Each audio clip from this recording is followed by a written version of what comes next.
Olá, tudo bom? Meu nome é Dionei, eu sou professor e eu gostaria hoje de recomendar um livro para quem está interessado aí a entrar nesse mundo da leitura, começar a se descobrir dentro dessa grande paixão que muita gente possui.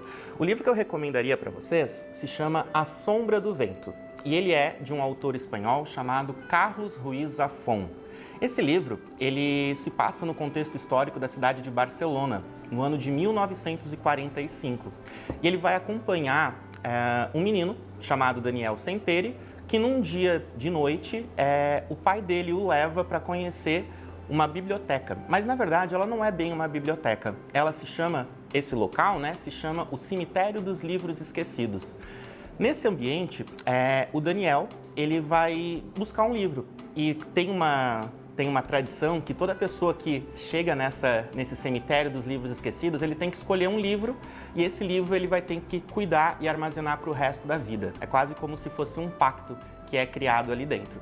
O Daniel, ele escolhe o livro, no caso chamado A Sombra do Vento, e ele fica absolutamente compenetrado o tempo todo, ele não consegue largar aquele livro.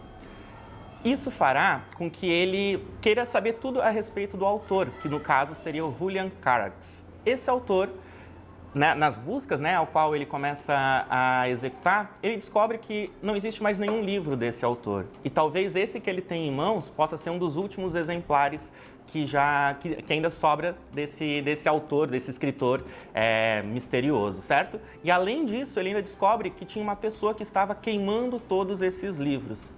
Nesse contexto todo, o Daniel vai querer descobrir por que isso está acontecendo. E isso pode levar ele, talvez, a ser o protagonista de uma história de mistério, porque se tem alguém que está queimando esses livros, talvez ele, enquanto a pessoa que está armazenando esse livro, pode acabar se tornando um alvo dentro desse contexto.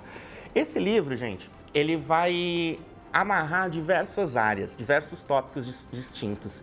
Ele vai trabalhar de humor, ele vai falar de romance, ele vai falar de mistério, ele vai falar do gótico, ele consegue abranger diversas áreas. E é isso que faz dele um livro tão bacana para qualquer pessoa que queira começar realmente no ramo da literatura. É um livro de mistério, é um livro de romance, você vai se divertir, vai ter um pouco de medo em certas partes e ele vai fazer com que você tenha um gostinho consiga desenvolver um gostinho ainda mais pela literatura, tá bom? Essa é a minha recomendação, espero que vocês gostem.